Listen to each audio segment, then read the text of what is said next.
देखो इसमें प्रॉपर्टीज़ हैं, हमें मेन जो करनी है।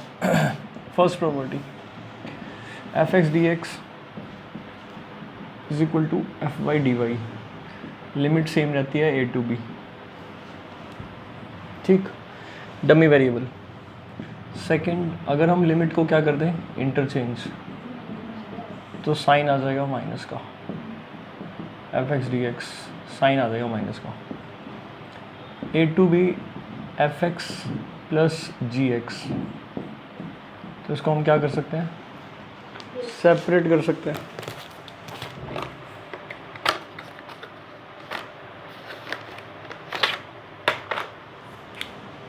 तो जब इसको सेपरेट करेंगे तो आ जाएगा a to b F x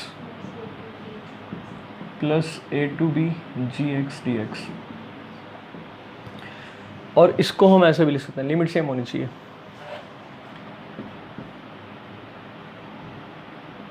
a to b F x D x can be written as a to b, x की जगह रिप्लेस कर सकते हैं a plus b minus x into d x. इसी प्रॉपर्टी का एक कॉर्लरी कह सकते हैं, ठीक है, या डराइव रिजल्ट क्या है, ए को जीरो ले लो और बी की जगह ए। तो यहाँ पर वही रूल लगेगा, F x D X is equal to zero से ए, एफ ऑफ, इन दोनों को ऐड करेंगे तो ए ही बनेगा। तो जहाँ पर एक्स होगा फंक्शन में उसकी जगह ए माइनस एक्स लिख देंगे, तो सेम इंटीग्रल हो गया, ठीक है। तो ये इसी प्रॉपर्टी से निकली हुई है। फिफ्थ प्रॉपर्टी,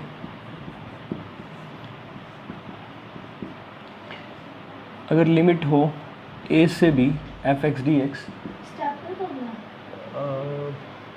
मेरे को दे दे, मैं कर लूँगा। बाहर रखा है क्या स्टेपलर? कोई नहीं, मैं कर लूँगा, ठीक ठीक, कोई बात नहीं।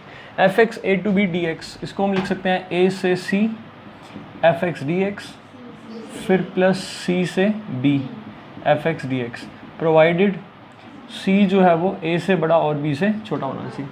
ऐसे हम कितने भी पार्ट्स कर सकते हैं, सी की जगह C1 C2 C3 हो, तो बस वो सारे ए से बी के बीच में होंगे तो हम उसके उतने पार्ट्स कर सकते हैं। माइनस ए से A F x D x, अब इसमें देखेंगे अगर F of minus x F x के इक्वल आ गया, ये माइनस एक्स कैसे बनता है, इन दोनों को प्लस करो, माइनस ए प्लस ए कितना हो गया, जीरो, जीरो माइनस एक्स कितना आ गया, माइनस एक्स, ठीक। तो एफ ऑफ माइनस एक्स देखो, या तो एफ एक्स आएगा, तो फंक्शन हो गया इवन, इस केस में फंक्शन को बोलते हैं इवन। तो इवन फंक्शन में ये लिमिट क्या हो जाती है, जीरो से ए हो जाएगी, और जो एफ एक्स डी एक्स है सेम, और 2 मल्टीप्लाइड में आ जाएगा। और दूसरे में एफ ऑफ माइनस एक्स, अगर माइनस एफ एक्स आ जाता है तो फंक्शन हो जाएगा ऑड, और इस केस में आंसर आ जाएगा 0। सेवन्थ प्रॉपर्टी, लिमिट 0 से 2a F x D x, ऐसे इसका ज़्यादा यूज़ नहीं होता। It can be written as 0 to a f x D x plus 0 to a f of 2a minus x into d x, इन दोनों के सम में लिख सकते हैं। अब सेवन्थ से बनती है एट्थ प्रॉपर्टी, और एट्थ ही इंपॉर्टेंट है, सेवन्थ ज़्यादा यूज़ नहीं होगी, एट्थ ही यूज़ होगी। तो एट्थ में 0 से 2a F x D x, इसको हम पार्टीशन कर देंगे, इन दोनों को ऐड करोगे तो 0 + 2a इज़ 2a। तो क्या चेक करेंगे, जैसे वहाँ पर हमने चेक किया था माइनस ए प्लस ए 0 माइनस एक्स, मतलब दोनों को ऐड करके माइनस एक्स चेक किया था, यहाँ पर भी वही कर रहे हैं। अब ये कौन सा आ जाएगा, F x, like even function, तो इस केस में 2 टाइम्स हो जाएगा F x D x, limit 0 से 2a की जगह क्या हो जाएगी a। तो ये प्रॉपर्टी कब यूज़ करते हैं, जब लिमिट हाफ करनी हो, 2a का हाफ हो जाएगा a, अगर a लिखते तो a/2 हो जाता। इसी तरह से अगर ये F of 2a minus x minus F x के इक्वल आ जाता है तो फिर आंसर क्या आ जाएगा, 0। ये 8 प्रॉपर्टीज़ है। फर्स्ट प्रॉपर्टी तो यूज़ कब होती है, जब आपका इंटीग्रल सब्स्टिट्यूशन के बाद y में है और वापस से उसको x में लिख सकते हैं हम, ठीक होगी बात। सेकंड प्रॉपर्टी कहाँ यूज़ करनी है, एज पर रिक्वायरमेंट आपको लिमिट इंटरचेंज करनी है तो आप यूज़ कर लोगे। मान लो एक माइनस रखा हुआ है और आप लिमिट इंटरचेंज कर दो तो प्लस हो जाता है, तो आप कर सकते हो। थर्ड प्रॉपर्टी तो यूजली यूज़ होगी ही होगी, ऑब्वियसली आप जब इंटीग्रल को अलग अलग करके निकालते हो इंटीग्रेशन तो ये तो बाय डिफ़ॉल्ट यूज़ होती है हमेशा।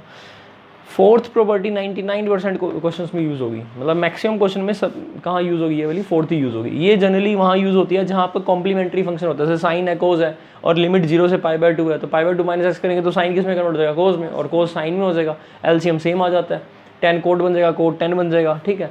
तो लिमिट भी कुछ ऐसी दे रखी होंगी जिससे चेंज करके आपका बेनिफिट हो रहा होगा, और दो इंटीग्रल इक्वेशन को ऐड वगैरह करके हम उसको सिंप्लीफाई कर देते हैं। फिफ्थ प्रॉपर्टी कहाँ यूज़ होगी, जो भी आपके मॉडुलस फंक्शन वाले क्वेश्चन आएंगे, ग्रेटेस्ट इंटीजर वाले क्वेश्चन आएंगे, स्मॉलेस्ट इंटीजर या फ्रैक्शनल पार्ट वाले क्वेश्चन आएंगे, या जिन क्वेश्चंस में फंक्शन अलग अलग रूल के लिए डिफाइन कर रखा होगा, 1 से बड़े के लिए अलग है, लेस देन 1 के लिए अलग फंक्शन है, तो उस केस में हम लिमिट को ब्रेक कर लेंगे, जिस पार्ट के लिए जो फंक्शन वैलिड होगा वही लगाएंगे, ठीक है। तो ये प्रॉपर्टी इन क्वेश्चन में यूज़ होगी। सिक्स प्रॉपर्टी कहाँ यूज़ होगी, जब लिमिट -a-2a है, तो यहाँ तो स्पेशली लिमिट -a-2a है तभी लगेगी। -a-2a लिमिट में देख लेंगे कि ओड फंक्शन है या इवन फंक्शन है। इसके बाद सेवन्थ प्रॉपर्टी ऐसा यूज़ नहीं होती, एट्थ यूज़ होती है। अगर इस लिमिट को हाफ करना है तो एट्थ यूज़ हो जाएगी, ठीक।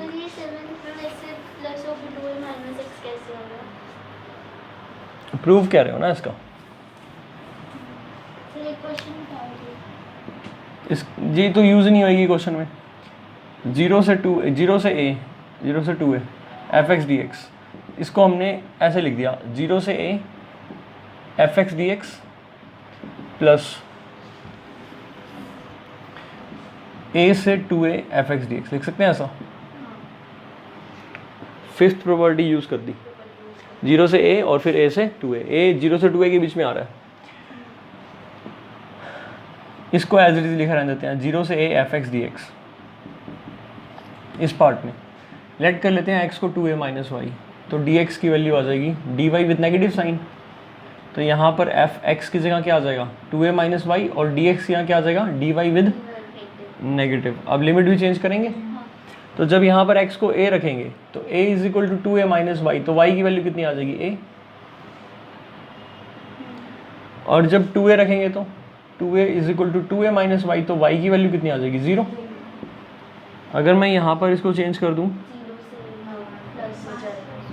और अगर मैं डमी वेरिएबल से इसको x में लिख दूँ तो ये भी dx में आएगा, ये होगी property proof. This is equal to इन दोनों का सम, ठीक। अब इसकी वैल्यू अगर fx के इक्वल हो गई तो ये दोनों ऐड हो जाएंगे और ट्वाइस हो जाएंगे, और अगर इसकी वैल्यू -fx होगी तो कट जाएंगे, 0 आ जाएगा। तो सेवन्थ के बेसिस पर एट्थ का डायरेक्ट रिजल्ट मिल जाता है। सर अगर किसी की लिमिट मतलब नेगेटिव से पॉजिटिव से नेगेटिव जा रही है, जैसे अलग नंबर है, छोटे बड़े से छोटी ऊपर जा रही है, नहीं होता है ऐसा, गलत है वो। सर अगर हो रहा है तो फिर हम माइनस लेके सॉल्व करें इस क्वेश्चन को? नहीं, जैसे है वैसे ही सॉल्व करेंगे। आप ये चीज़ बोल रहे हो ना, ये चीज़ कह रहे हो। 4 से 3, पहली बात तो ये गलत है, होना ही नहीं चाहिए, 3 से 4 होगा, बट अगर है तो आप कुछ नहीं करोगे, जैसे भी दिया वैसे सॉल्व कर दो, क्या दिक्कत है, वैल्यू निकाल लो।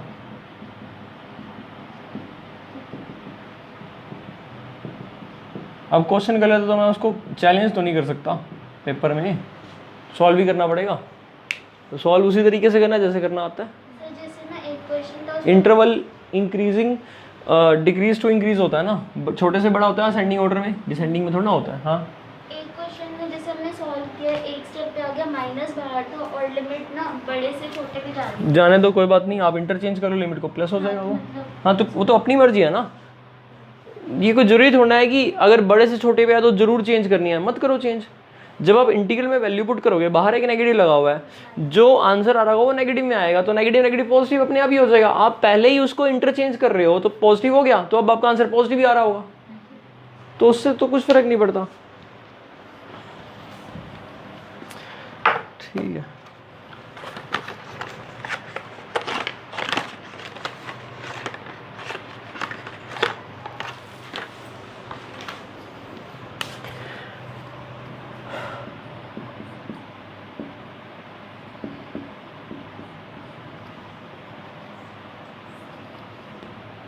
फर्स्ट एक तो ये क्वेश्चन मोस्ट इंपॉर्टेंट है, x sin पाई x, लिमिट है -1 से 3/2 dx। ठीक है, मॉडुलस का फंक्शन भी आ गया, इसको ब्रेक भी करना है और आगे फिर इसको इंटीग्रल करना है, आइलेट भी लगता है इसके अंदर। सबसे पहले इसके ब्रेकिंग पॉइंट, इस x का तो -1 आएगा, -1 तो दे ही रखा है हमें, इस x का क्या आ जाएगा 0 आ जाएगा, और -1 से 3/2 के बीच में 0 आता है क्रिटिकल पॉइंट। और इसका क्रिटिकल पॉइंट हम देख लेते हैं क्या बनेगा। साइन पाई एक्स को इक्वल टू 0 करते हैं तो pi X is equal to क्या आ जाएगा n pi. Sine theta equal to 0, theta equal to n pi. तो x की वैल्यू कितनी आ गई n, और n किसको बिलोंग करता है इंटीजर को। तो इसका मतलब x की वैल्यू 1 हो सकती है और 0 हो सकती है, इसके बीच में लेने हैं ना। अब हम x साइन पाई एक्स को रीडिफाइन करेंगे। तो इसको हमने ये रीडिफाइन किया, तो रीडिफाइन कैसे करेंगे, x की वैल्यू किससे बड़ी लेनी पड़ेगी -1 से, और किससे छोटी लेंगे, पहला ब्रेकिंग पॉइंट। अच्छा उसका भी देख लो, मोड x का x इज इक्वल टू 0, तो एक ही आ रहा है, ठीक है। तो जब x की वैल्यू 0 से छोटी है और -1 से बड़ी है, तो जो x साइन पाई x का मोड है इसको हम ऐसे लिख सकते हैं, मॉडुलस ऑफ एक्स वाई का आंसर होता है mod x times mode y। तो हमने अलग अलग कर दिया। पहले वाले मोड x का आंसर क्या आएगा, जो पहले मोड x लिखा है ये वाला मोड x, इसका आंसर क्या आएगा, x की वैल्यू -1 से 0 के बीच में है ना, तो क्या आंसर आएगा -x। और दूसरे वाले का x की वैल्यू -1 से 0 के बीच में है, ध्यान से देखना। तो पाई x की वैल्यू क्या होगी, -पाई से मल्टीप्लाई कर दिया। और साइन लेंगे, ये कौन सा क्वाड्रेंट है, -पाई से 0, -पाई से 0, थर्ड और फोर्थ। तो साइन क्या होता है नेगेटिव। तो इसकी वैल्यू क्या आएगी, माइनस का, आ गया समझ में। चलें आगे। अब x की वैल्यू 0 से बड़ी और 1 से छोटी, इक्वल टू लगा दो यहाँ पर, -1 के इक्वल टू, तो कोई जरूरत नहीं है। अब 0 से बड़ी और इक्वल टू 0 के इक्वल है, तो 0 से बड़ा या इक्वल टू पे मोड x तो पॉजिटिव ही होता है।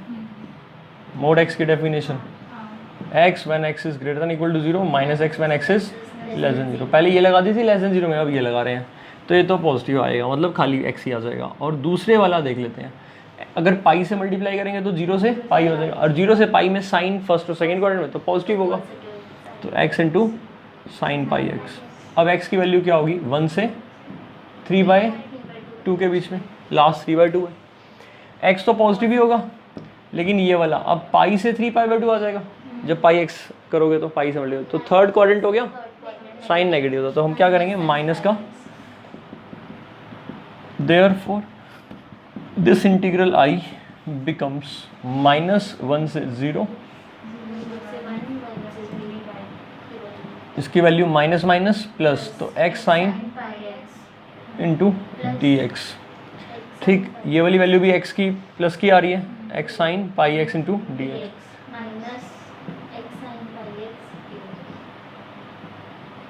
ठीक, अब आगे इसका इंटीग्रेशन कर लोगे या करके देखो, किससे करेंगे, आइलेट से, u इंटू वी रूल लग जाएगा। ठीक है, तो एक तो ये क्वेश्चन मोस्ट इंपॉर्टेंट है, इसमें साइन की जगह पर कोस भी हो सकता है।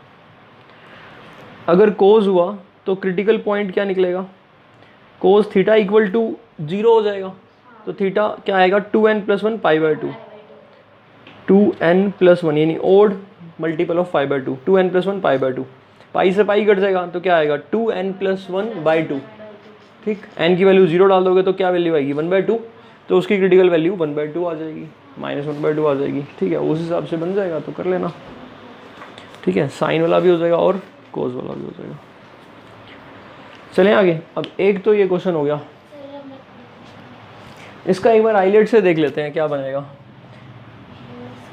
x as it is sine का integral sine pi x dx, फिर माइनस x का डेरिवेटिव 1 और साइन का integral minus cos pi x divide by pi, यहाँ लिख देता हूँ, और माइनस का plus, and then its whole integration, limit वही है, और dx -1 से 0, -1 से 0।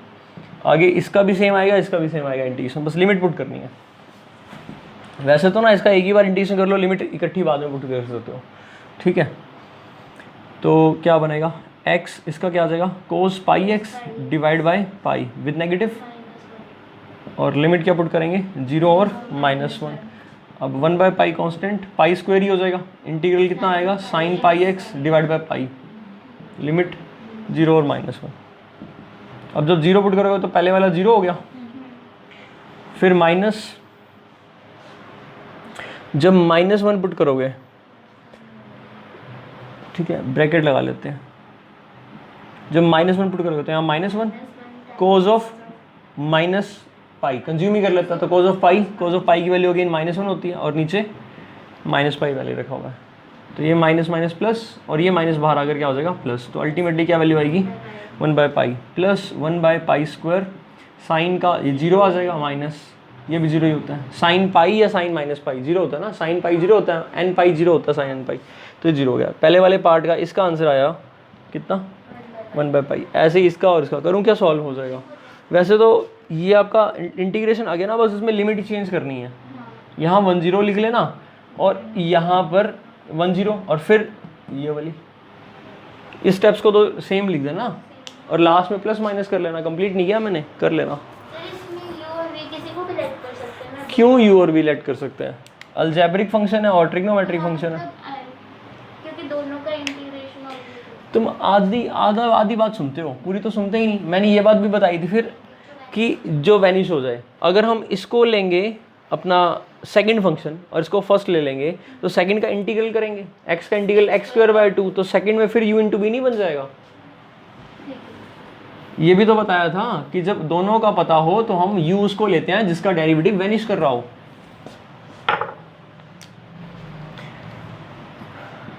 जीरो से π/2 log sin x, most important question है। यहाँ log cos x भी हो सकता है, log sin x भी हो सकता है, ठीक है। माइनस का π/2 log 2, ये इसका आंसर आता है। एनसीईआरटी क्वेश्चन है और मोस्ट इंपॉर्टेंट। अब इसमें प्रॉपर्टीज भी काफ़ी सारी यूज हो जाती हैं। सबसे पहले तो प्रॉपर्टी लगा देंगे, 0 से π/2 है तो log of sine π/2 minus x into d x. तो मेंशन कर देना यहाँ पर 0 से a f(x) dx can be written as 0 से a f of a minus x dx। P4 property, ये क्या बन जाएगा log ऑफ लिमिट।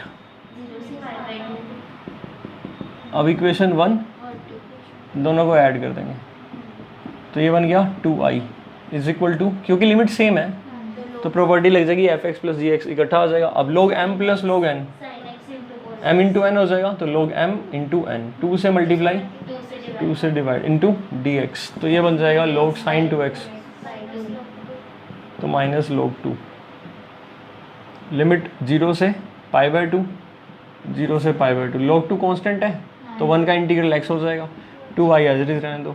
अब देखो ये जो सिचुएशन है, अगर यहाँ पर y मिल जाएगा sin y तो ये वाला ही बन जाएगा, तो उससे लिमिट भी चेंज होएगी। बट इसको तो log 2 कांस्टेंट बाहर, 1 का इंटीग्रल x और लिमिट π/2 और 0, ये इंटीग्रल आई यहाँ 1/2 डिवाइड में ले आई, यहाँ भी 1/2 जो 2 मल्टीप्लाइड में था। अब इस वाले को 2x को y लेट कर लेता हूँ तो sin y, तो 2x को अगर y लेट करा है तो 2 dx is equal to dy,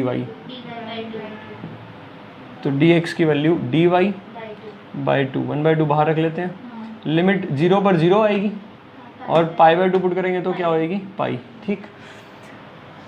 it is 1/4 into, अब यहाँ पर देखते हैं 0 से 2a f(x) dx के अंदर आंसर हो जाता है 2 टाइम्स 0 से a f(x) dx provided f of 2a minus X is equal to f(x). अब हमारे पास फंक्शन कौन है, f(x) कौन है, ये वाला log तो लिखा ही हुआ था, ठीक है, log ऑफ साइन y। तो log ऑफ साइन y को किससे रिप्लेस करेंगे, 2a की जगह इस बार पाई है तो log ऑफ ये f(x) हो गया ना, f(x) fy फंक्शन तो वही है। इस फंक्शन में क्या रखना होता है 2a माइनस एक्स, तो 2a कौन है यहाँ पर पाई, तो y की जगह पाई माइनस पाई रख दिया। Sine pi minus theta sine theta होता है, तो log साइन y यानी कि f(x) ही आ गया, तो ट्वाइस हो जाएगा, तो 2 इंटू लिमिट हाफ हो जाएगी 0 से π/2 log। अब मैं इसको sin x dx भी लिख सकता हूँ डमी वेरिएबल से, तो ये कट गया और ये चीज़ क्या बन गई i, तो integral i is equal to 1/2i minus 1/2 log 2 constant log 2 और π/2 माइनस 0 इज π/2, तो माइनस 1/2 log 2 इंटू π/2, तो यानी कि π/4 हो गया। इसको इधर ले आओ तो i में से 1/2i माइनस जाएगा तो 1/2i बचा इज इक्वल टू माइनस π/4, तो यहाँ पर ये कट गया तो i की वैल्यू आ गई minus π/2 log 2। log cos x में भी यही आएगा। क्या होगा ना, यहाँ log cos x होगा तो यहाँ log sin x बन जाएगा। जब ऐड करेंगे तो ये इक्वेशन यहाँ से सेम क्वेश्चन हो जाएगा। सर जो इसके सेकंड वाला नेक्स्ट एग्जांपल था उसके अंदर जैसे पहले काफी सारा पार्ट था, फिर उसके अंदर डायरेक्ट पुट कर देते क्या था? x sin x से शायद। नहीं, ये क्वेश्चन था। हाँ इसका स्क्वायर है आई थिंक, देखना एनसीईआरटी में भी है ये क्वेश्चन। एक तो x divide bye a square cos square x plus b square sin square x। Sir मैं ये वाला पूछ रहा हूँ कौन सा? जिसके अंदर इसने लिखा था सी द प्रीवियस एग्जांपल। हाँ ये वाला है ना, log of 1 plus cos x. हाँ तो क्या पूछ रही हो पेपर में? हाँ देखो ये क्वेश्चन बहुत लेंथी हो जाता है, तो पेपर में 5 नंबर का तो इस चैप्टर से आ नहीं रहा है। 5 नंबर का मैट्रिसेस से आ रहा है, प्लेन से आ रहा है, डेटरमिनेंट का क्वेश्चन आ रहा है, प्लेन का आ रहा है और एलपीबी का आ रहा है। तो इस चैप्टर में से 5 नंबर का क्वेश्चन पहले आता था, अब तो आएगा ही नहीं। वो भी 6 नंबर का आता था पहले। जब 5 का क्वेश्चन इससे आना नहीं है तो इसका मतलब ये क्वेश्चन 3 का हो सकता है। ठीक है, बोर्ड में पूरा करना पड़ेगा चाहे 3 का है तब भी। उसको standard result as A board में यूज़ नहीं कर सकते हैं। ठीक है, वो तो लिख रहा है प्रीवियस, क्योंकि उसको दोबारा नहीं करना है बुक में। सर इसमें से चांसेस इसके आने के हैं या फिर एरिया अंडर कर्व वाले में से आने के हैं? कितने नंबर का है? ब्लूप्रिंट तुम्हारे पास होगा। सर दोनों के दिए हुए थे सैंपल पेपर में तो क्वेश्चन एरिया के भी हाँ थे, इसके भी थे। तो ठीक है ना, वो अलग अलग तो देंगे ही ना, ऑब्वियसली देंगे कि कोई भी आ सकता है ना। अभी तो हम एस्टिमेशन पर तो कुछ भी दोनों डाल कर देंगे ना, अलग अलग सैंपल पेपर में अलग अलग मिलेंगे ताकि वैरायटी आ जाए। उस पर भी हो सकता है, उस पर भी हो सकता है, और में भी आ सकता है क्वेश्चन। इसमें कितने नंबर का है? तुम्हें ब्लूप्रिंट दे तो रखा है, देखो उसमें कितने नंबर का। इस चैप्टर में से कितने नंबर का आना है और क्या क्वेश्चन आने हैं।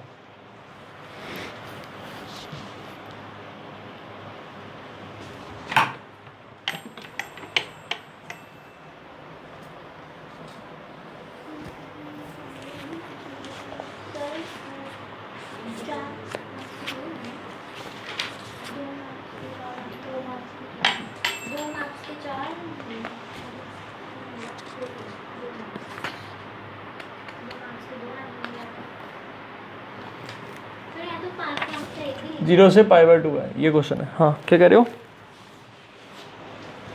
दिखाना।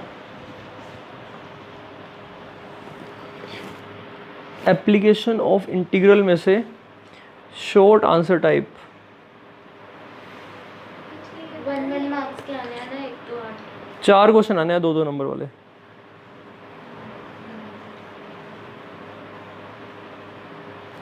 चार 8 4 12 4 16 8 नहीं, 1 मिनट, 2 क्वेश्चन आने हैं भाई। 4 तो मार्क्स लिखे हुए हैं।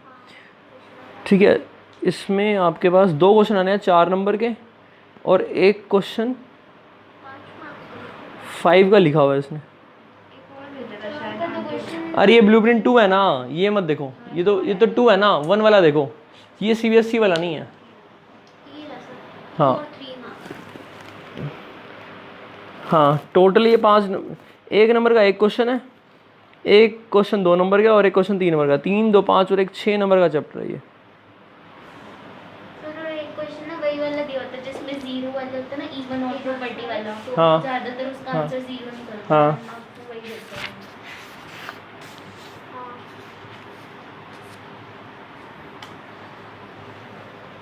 तुमने एनसीईआरटी एग्जाम्पल कर ली इसकी? सर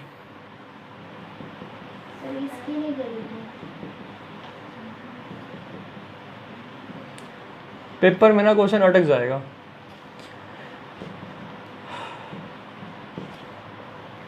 ये क्वेश्चन एनसीईआरटी एग्जाम्पलर की बुक से है और ये क्वेश्चन तुम नहीं कर पाओगे, करना ट्राई। ठीक है, एक क्वेश्चन और, -π/4 से π/4 log of sin x plus cos x। एक ये बोला, मैं सॉल्व कराऊं या घर से कर लोगे? कर लो, दोनों क्वेश्चन नोट कर लो फिर।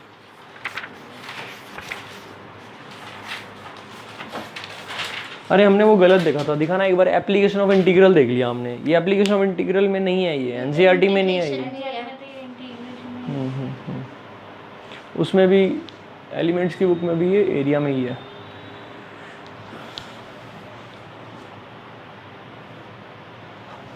तो अब देखो कि इंटीग्रल में से क्या आ रहा है। इंटीग्रल में से एक क्वेश्चन 3 नंबर का है, एक क्वेश्चन 2 नंबर का है, एक क्वेश्चन 1 नंबर का है। तो कुछ भी नहीं है फिर इसमें। इसका मतलब तुम ये सोचो, इंटीग्रेशन चैप्टर 9 है ना, 9.1 से लेकर 9.13 तक और 10.1 से लेकर 10.3 तक। इसमें 10.1 तो सिलेबस से इस साल हटा दी, जो लिमिट एज अ सम।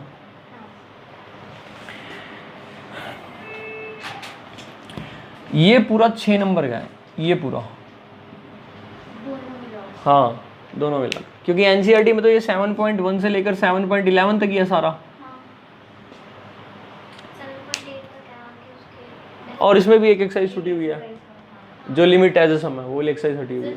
ये 10 है या 11 है? लास्ट 11 थी ना, है क्या? इसके अंदर ये तो 2 चैप्टर हुए ना। हाँ तो इसमें एक और चैप्टर भी तो include- नहीं, वो 10.4 और 5 एरिया वाला है ना, वो तो मैंने ये 10.5 तक है ना। तो ये 6 नंबर का है। अब 6 नंबर में थोड़ा इंटीग्रेशन भी आ रहा है और डेफिनेट भी आ रहा है। तो लेकिन डिफरेंशियल वगैरह भी उससे हो जाएंगे इंटीग्रेशन। हाँ वो बिल्कुल बिल्कुल हो जाएंगे। तो प्रॉपर्टीज पे एक क्वेश्चन देगा वो, एक क्वेश्चन सिंपल इंटीग्रेशन का देगा। मुझे समझ नहीं आ रहा इंटीग्रेशन में क्या देगा, वैसे कुछ है ही नहीं देने के लिए उसके पास। नंबर ही 6 नंबर में एक क्वेश्चन 1 नंबर का, एक क्वेश्चन 2, एक क्वेश्चन 3 नंबर का। उसमें उसको इंटीग्रेशन भी देना और डेफिनेट भी देना है। डेफिनेट ही देगा जहाँ तक है। हमारे लिए हो जाएगा लेंथी। लेंथी क्या हो जाएगा? चॉइसेस बहुत सारी हैं उसके पास, अब पता नहीं क्या करते हैं। अब ये दोनों कर लेना नोट।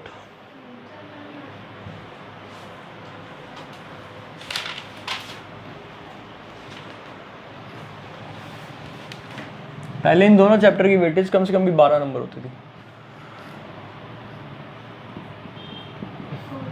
अब इसको सॉल्व करने के लिए cos स्क्वायर कॉमन निकाल लो, अंदर क्या आ जाएगा?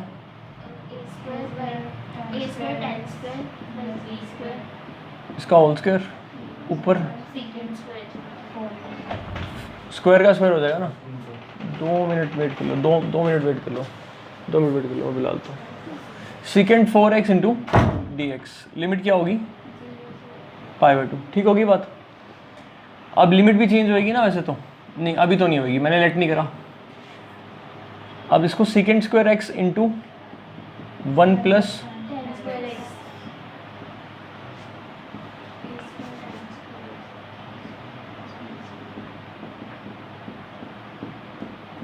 इंटू dx, लिमिट 0 से π/2।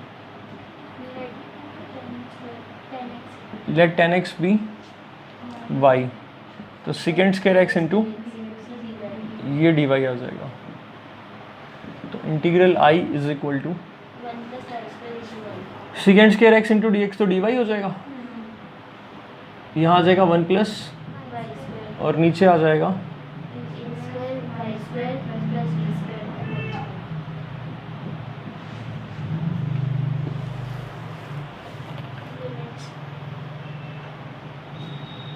एनसीईआरटी में मेरे ख्याल से स्क्वायर नहीं है तुम्हारे पास एनसीईआरटी? इसमें एनसीईआरटी कॉर्नर होगा।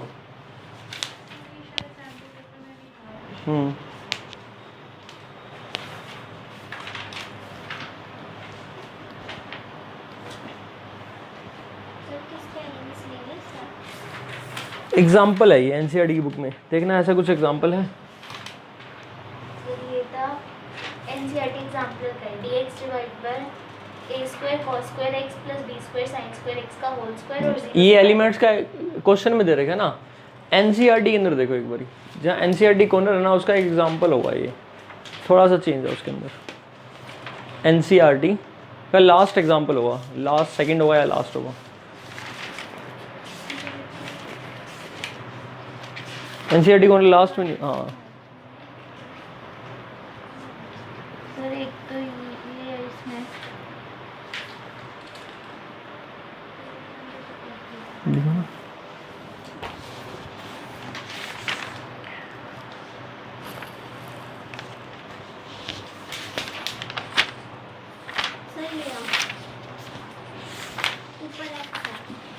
हाँ ये क्वेश्चन मोस्ट इम्पोर्टेंट है जो तुम बता रहे हो ना, मार्क कर लो इसको और ये कर लेना। 0 से पाई है, वही मैं पहले लिख रहा था। नहीं ब्रेक नहीं करेंगे, हो जाएगा ऐसे ही। ये वाला क्वेश्चन ट्राई कर लेना जो बताया है। इसमें देखो ये ना क्वेश्चन यहाँ पर आगे अटक जाएगा इस तरीके से करोगे तो। ये शायद डाउट भी ले रखा होगा पहले, एलिमेंट्स की बुक का क्वेश्चन है। यहाँ तक आ गया ना समझ में। देखो बस यहाँ पर एक छोटा सा पॉइंट ध्यान रखना है, a tan x को लेट करना है हमने b tan y, बाकी हो जाएगा। a tan x को b tan y लेट करेंगे तो क्या होगा, तो यहाँ से डेरिवेटिव करोगे, a tan का डेरिवेटिव सेकेंड स्क्वायर x और b इसका second square y into D Y by D x, तो यहाँ dx आ जाएगा। ठीक, यहाँ से वैल्यू सेकेंड स्क्वायर x की निकल जाएगी। क्या निकल जाएगी वैल्यू,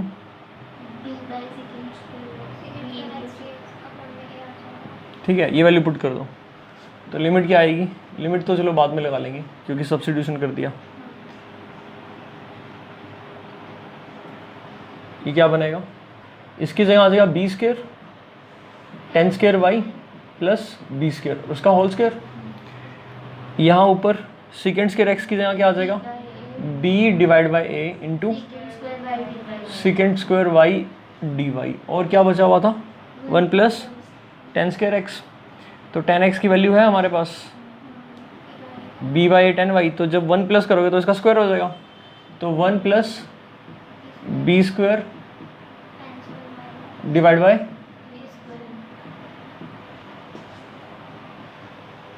चलिए आगे यहाँ तक आ गया। यहाँ से कॉमन क्या निकल जाएगा,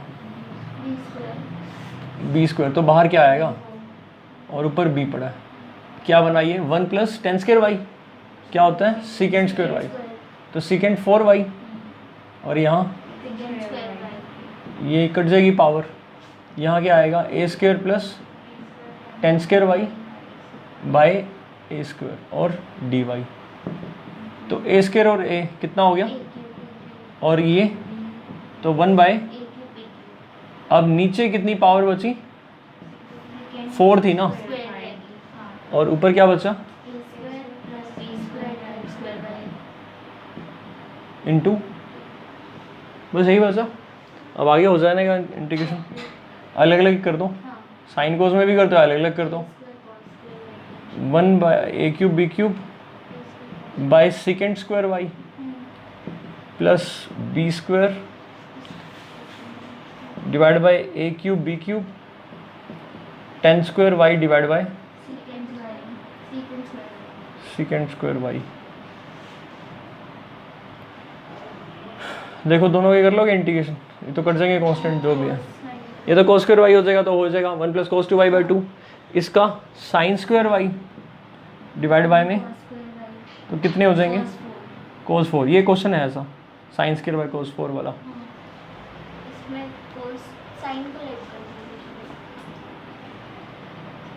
हो जाना चाहिए, देखो तुम कैसे करोगे, sine square Y divide by cos 4y।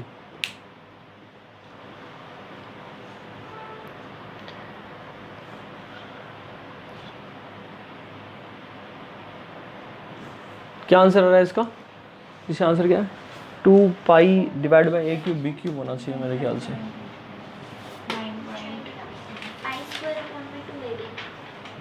Pi square upon 2ab। इसका आंसर क्या है 2 pi divide by A cube B cube, ऐसे कुछ होगा जो तुम्हारी एलिमेंट्स की बुक में क्वेश्चन है।